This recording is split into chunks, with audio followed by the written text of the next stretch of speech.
সকাল সকাল তাড়াতাড়ি রেডি হয়ে যাচ্ছি, কারণ প্লুটোকে রেডি করে আমাকে নিয়ে যেতে হবে প্লুটোকে ডাক্তারের কাছে। প্লুটোর আজকে রিপোর্ট দেখানোর ডেট আছে। আগের দিন নিয়ে গেছিলাম, সে ভিডিও করা হয়নি। আজকে তোমাদের দেখাবো প্লুটোকে নিয়ে যাওয়া। রেডি তুমি? রেডি হইস? ডাক্তারখানায় যাবে? ডাক্তারখানায় যাবে? চলো আমরা বেরো যাব ডাক্তার দাদুর কাছে। বেরো যাবে? সেদিনের মতো বেরো যাবে? খুশি আমার বাচ্চা। হ্যালো মামারা মিমিরা, আমি আজকে গাড়ি করে মামামের সাথে হাওড়া বেলগাছিয়া হসপিটালে ডাক্তার দাদু দেখাতে যাচ্ছি। আমার তো কিছুদিন আগে হিমোপ্রোটোজোয়া ধরা পড়েছিল। আগের দিন যখন এসেছিলাম তখন ডাক্তার দাদু আমার হিমোপ্রোটোজোয়া টেস্টের জন্য আরটিপিসিআর টেস্ট নিয়ে যেতে বলেছিল। তাই আজকে আমরা রিপোর্ট দেখাতে নিয়ে যাচ্ছি। এই দেখো ওখানে গিয়ে কাকে দেখতে পেয়েছি। এর সাথে কিন্তু তুই নেবে মা নেবে শুধু মায়ের কোলে ছোট ভাই। তারপর এই ছোট বোনটাকে পেয়েছি। ভিডিও করে নিচ্ছি। ছোট করে একটা ভিডিও মা দেখতে চায়। মা বলে একটা ছবি তুলি তোমার। আসো আসো, এ নাও লাকি লাকি, এ নাও।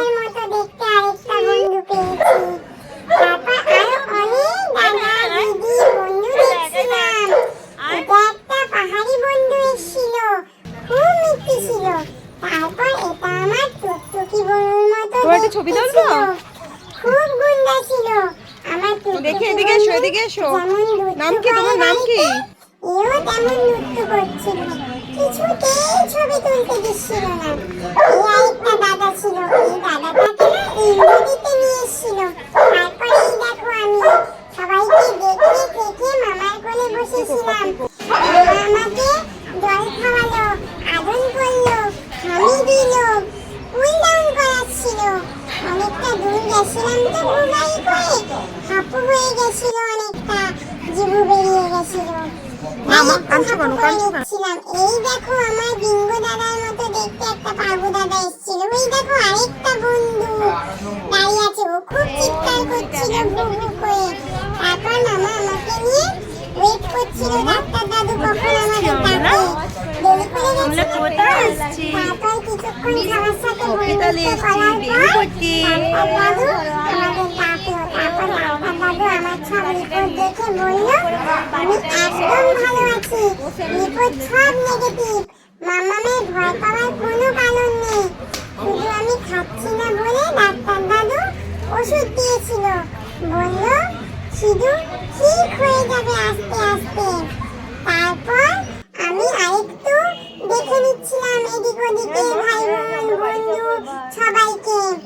অনেক বন্ধু এসেছিল ওখানে, বেশ মজা পাচ্ছিলাম দেখে দেখে। মামা তো আমাকে একটুও কোল ছাড়া করেনি। তারপর দেখো আবার আমরা গাড়ি চেপে বাড়ি চলে আসছিলাম। আসার সময় কিন্তু আমি একটুও দুঃখ করিনি, একদম গুড বয় হয়েছিলাম, শান্ত বাচ্চা হয়ে বসেছিলাম মামার কোলে। তাই জন্য তো সুন্দর করে মামা আমার ভিডিও বানাতে পেরেছে।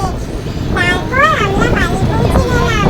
আজকে আমার ডাক্তারখানায় যাওয়ার গল্প তোমাদের কেমন লাগলো জানিও, কিন্তু ভালো লাগলে আমাকে অনেক আশীর্বাদ দিও। টাটা। ভালো লাগলে